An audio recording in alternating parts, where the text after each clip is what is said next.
Hello everybody, my name is Anna, and on today's video I'm going to be talking about some of my favorite games from this current generation of gaming.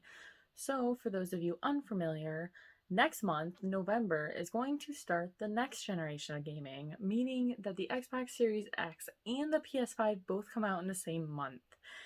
And a lot of the games are going to be optimized for those consoles. You can still play them on the PS4 and the Xbox One, but they will be optimized for the next generation of consoles.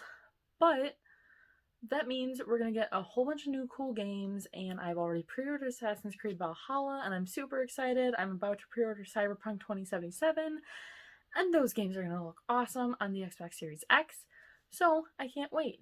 But today's video, I'm going to be talking about some of my favorites from this generation. Now, I couldn't really choose like a top 5. I liked a lot of games from this generation of gaming, so I just thought I'd choose my favorites.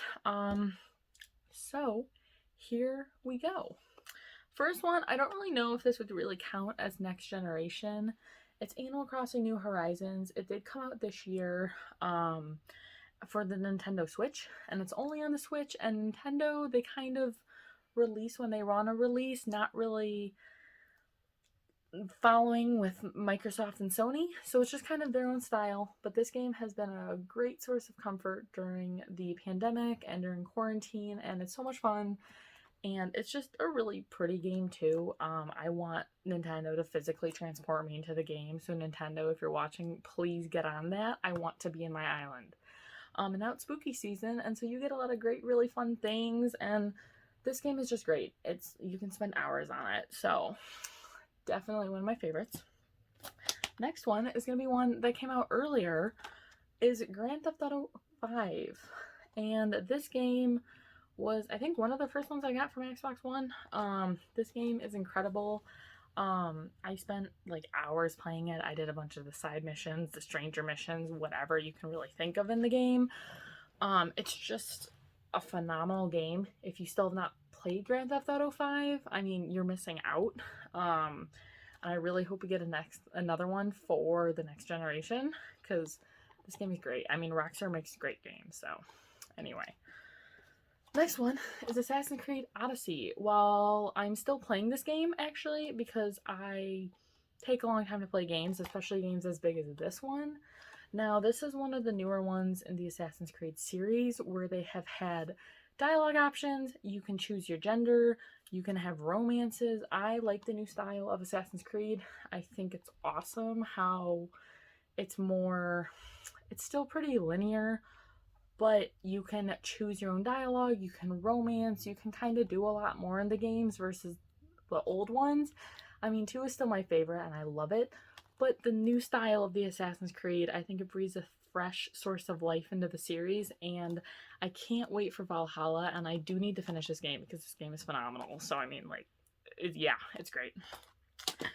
Next one is going to be one that's probably super popular, but it's The Witcher 3 Wild Hunt. I have it physical, so I have like a cool little map, some stickers in it. I love physical games, they're my favorite. But this game I've started replaying. I forgot how difficult it sometimes was. And I'm only replaying it because I got the really bad ending at the end of the game where, spoiler alert, Ciri basically dies, and Geralt's by himself, which sucks. So I've been trying to replay it to get the good ending, so Ciri doesn't die, yay! But I mean, everyone knows about this game. It's based off of the books, based off of like there's a TV series now. The game's different, but it's just a phenomenal game.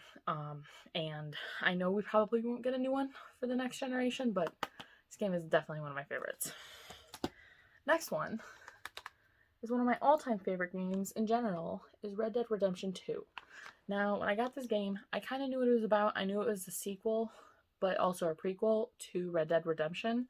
I never played Red Dead Redemption before this. I played parts of it, and I played a little bit of Undead Nightmare. And after I finished this, I actually did get the original for Christmas, and I've been slowly playing through that. It's a lot different. The graphics aren't as good. But this game, in general, is one of my favorites. Arthur Morgan is easily one of my favorite video game characters of all time. And this game, it just, like, he's a bad dude. You just feel for him. You fall in love with some of the other characters. You start to hate some of the other characters in the game. I mean, it's Rockstar. Rockstar always makes phenomenal games because they take years and years and years to like make them and develop them. So I definitely do hope we get bonus content for a DLC at some point that's not online, because I would kill for single player DLC for this game. Like, literally. I hope we do get a new Red Dead for the new consoles, but if not, not the end of the world. I can just keep replaying this one as my boy Arthur Morgan. This game also made me cry. So if you want a sad game, this is a game for you. It's also super long, like GTA 5. Okay, now we're going to some PS4 games, and I don't play PS4 often. I mainly use it for exclusives. So the first one is Final Fantasy 15.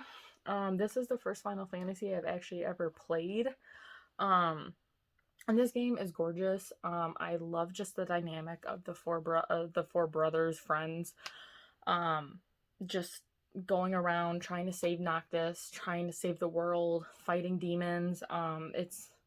It's just a phenomenal game, and I know it's gonna be sad. I'm not super far. I'm right at the point where they're gonna, I think, go to the time jump. I know there's a time jump at some point, so I'm trying to get a lot of stuff done before I do that because I know what happens. So this is a great game, and if you have not played Final Fantasy 15, you're truly missing out. I love this game. Gladio, my boy, is right there, and I love him. And the last one that I'm almost done playing currently is Ghost of Tsushima, which is a game that came out a few months ago. This game, I did not know much about it before I pre-ordered it. And then the closer it came, the more I was like, hey, that game looks really fun. So I decided to pre-order it. And it was one of the best decisions I've ever made. This game is awesome. It's huge. It's so much fun. It's beautiful. And it's just, I have done all of the side missions. I have done a bunch of the story missions, and I'm almost done. I think I have 3 or 4 more missions to do. But the game is great.